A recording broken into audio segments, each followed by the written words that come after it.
A'udzu billahi minasyaitonir rajim. Bismillahirrahmanirrahim. Qala ya Musa innis tafaituka 'alan nasi birisalati wa bikalami fakhudh ma ataituka wa kum minasyakirin. Sadaqallahul azim. Allah berfirman, wahai Musa, sesungguhnya aku memilih melebihkan engkau dari manusia yang lain pada masamu untuk membawa risalahku dan firmanku. Sebab itu berpegang teguhlah kepada apa yang aku berikan kepadamu, dan hendaklah engkau termasuk orang-orang yang bersyukur. Maha benar Allah dengan segala firman-Nya, dan Dialah yang Maha Agung. Surat Al-A'raf, surat ke-7, ayatnya ayat 144. Innallaha wa malaikatahu yusalluna 'alan nabi ya ayyuhalladzina amanu sallu 'alaihi wa sallimu taslima. Sesungguhnya Allah dan para malaikatnya sama mendoakan rahmat untuk Nabi. Hai orang-orang yang beriman, bacalah sholawat dan salam untuk Nabi. Abdullah bin Amru bin As radhiyallahu an berkata, Rasulullah sallallahu alaihi wasallam, Allahumma shalli wa sallim alaih, beliau telah bersabda, man shalla alayya sholatan sallallahu alaihi biha asyron, rawahu Muslim.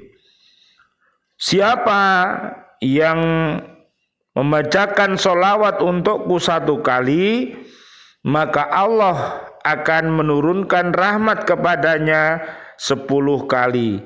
Hadis riwayat Imam Muslim. Bismillah, alhamdulillah, assalatu wassalamu ala rasulillah. Asyhadu an la ilaha illallah, asyhadu anna Muhammadar Rasulullah. Allahumma shalli wa sallim wa barik ala sayyidina Muhammad wa ala alihi wa ashabihi ajmain, walhamdulillahi rabbil alamin. Bi'aunillah, bi'idnillah, biridhoillah. Alhamdulillah kami hadir kembali bersama ibu-ibu dan bapak-bapak yang berada di kursus Baca Al-Quran Islamic Center Surabaya.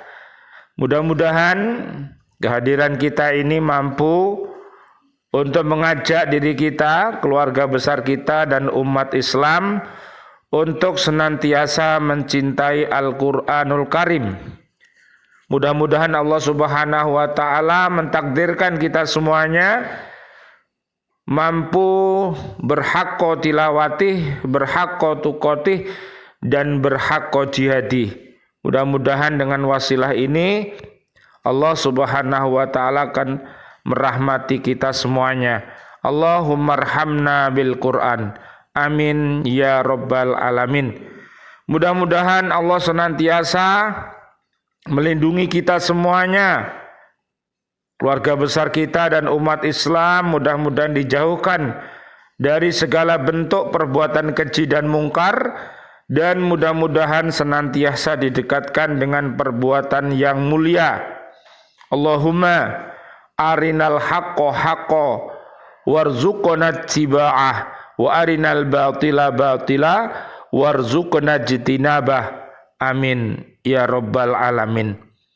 Kita lanjutkan kajian kita surat Al-A'raf, surat ke-7, ayatnya 144.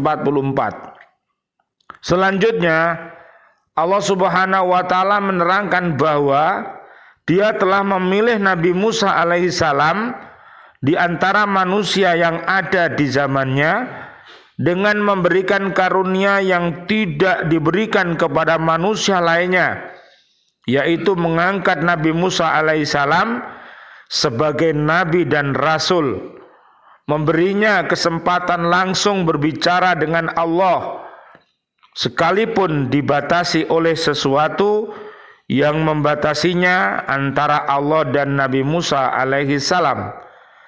Di dalam Al-Quran disebutkan cara Allah Subhanahu wa ta'ala menyampaikan wahyu kepada para rasulnya. Allah berfirman, "Wa ma kana li basharin ayyukallimahu Allahu illa wahyan aw min wara'i hijabin aw yursila rasulan fayuhiya bi'idnihi ma yasha' innahu aliyun hakim." Dan tidaklah patut bagi seorang manusia bahwa Allah Subhanahu wa ta'ala akan berbicara kepadanya kecuali dengan perantaraan wahyu, atau di belakang tabir, atau dengan mengutus seorang utusan malaikat lalu diwahyukan kepadanya dengan seizinnya apa yang Dia kehendaki. Sesungguhnya Dia maha tinggi, maha bijaksana. Surat Asy-Syu'ara ayat 51. Jadi menurut ayat ini ada 3 macam cara Allah Subhanahu wa ta'ala menyampaikan wahyu kepada para rasulnya. 1. Dengan mewahyukan kepada rasul yang bersangkutan, yaitu dengan menanamkan suatu pengertian ke dalam hati seseorang yang diturunkan wahyu kepadanya. Yang kedua, berbicara langsung dengan memakai pembatas yang membatasi antara Allah dan hambanya yang diajak berbicara. Cara yang kedua inilah yang dialami oleh Nabi Musa alaihissalam dalam menerima wahyu, sehingga ia dikenal dengan Kalimullah. Yang ketiga, dengan perantaraan malaikat Jibril alaihissalam. Al-Quran disampaikan melalui cara ini. Mengenai persoalan dapatkah manusia melihat Allah dengan nyata, maka jika dipahami ayat-ayat dan hadis-hadis Nabi, maka dapat diambil kesimpulan sebagai berikut. 1. Mustahil manusia melihat Allah selama mereka hidup di dunia, sebagaimana ditegaskan Allah kepada Nabi Musa alaihissalam. Yang kedua, orang-orang yang beriman dapat melihat Allah di akhirat nanti sesuai dengan firman Allah, "Wujuhun yawma idin nadhiratun ila rabbiha nadhirah." Wajah-wajah orang mukmin pada hari itu berseri-seri memandang Tuhannya. Surat Al-Qiyamah ayat 22 sampai 23. Dari ayat ini dipahami bahwa melihat Tuhan pada hari kiamat itu termasuk nikmat yang diberikan Allah kepada orang-orang yang beriman. Karena itu mereka selalu mengharap-harapkannya. Berikutnya sabda Nabi SAW, Allahumma sholli wa sallim alaih. Sesungguhnya manusia berkata kepada Rasulullah sallallahu alaihi wasallam, Allahumma sholli wa sallim alaih, ya Rasulullah, adakah kita melihat Tuhan kita pada hari kiamat nanti? Rasulullah menjawab, adakah yang menghalangi kalian melihat bulan pada bulan purnama? Mereka berkata, tidak ya Rasulullah. Rasulullah berkata, maka sesungguhnya kamu akan melihat Tuhan seperti melihat bulan purnama itu. riwayat Imam Bukhari dan Imam Muslim. Semua yang wujudnya dapat dilihat hanyalah yang tidak ada wujudnya yang tidak dapat dilihat. Tuhan adalah wajibul wujud, karena itu Tuhan dapat dilihat jika Ia menghendakinya. Dalam pada itu Tuhan melihat segala yang ada, termasuk melihat dirinya sendiri. Kalau Tuhan dapat melihat dirinya, tentu Dia berkuasa pula menjadikan manusia melihat dirinya jika Dia menghendaki.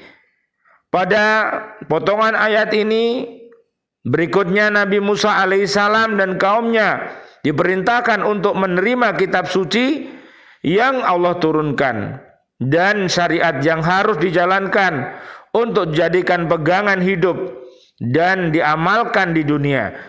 Hanya dengan cara inilah mereka baru bisa dianggap sebagai orang yang bersyukur dan menghargai pemberian nikmat Allah Subhanahu wa ta'ala. Mudah-mudahan dengan kita senantiasa rajin, cinta, membaca, memahami, mengamalkan, mendakwahkan Al-Quran ini, mudah-mudahan kita dijadikan hamba Allah yang pandai bersyukur kepada Allah Subhanahu wa ta'ala, sehingga menjadi pribadi yang soleh dan solihah, bisa beriman takwa, bapak ibunya dan juga seluruh keluarganya dan seluruh kaum muslimin muslimat. Mudah-mudahan seluruh keluarga besar kita dan kaum muslimin muslimat yang masih hidup Allah berikan panjang umur, bil barokah wa bi taatillah, sihah wal afiyah, dan mudah-mudahan nanti wafat dalam keadaan husnul khotimah. Amin ya rabbal alamin. Dan doa-doa kita untuk ayah kita dan juga guru-guru kita, teman-teman kita, pecinta Al-Quran di bumi ini yang sudah wafat, mudah-mudahan Allah Subhanahu wa ta'ala anjilir rahmah wal maghfirah wan ni'mah wal jannah.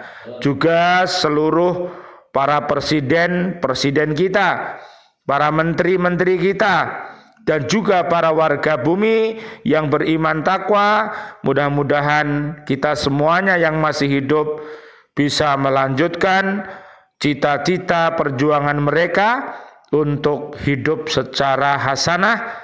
Mudah-mudahan kita mampu untuk mendapatkan hasanah itu di dunia ini, di barzah nanti, di akhirat ilal jannah, dan mudah-mudahan kita bisa berkumpul bersama keluarga besar kita, guru-guru kita, dan juga kaum muslimin muslimat bersama Rasulullah sallallahu alaihi wasallam. Allahumma sholli wa sallim alaih, sebagaimana yang difirmankan Allah dalam surat An-Nisa ayat 69 sampai 70. Amin amin ya rabbal alamin.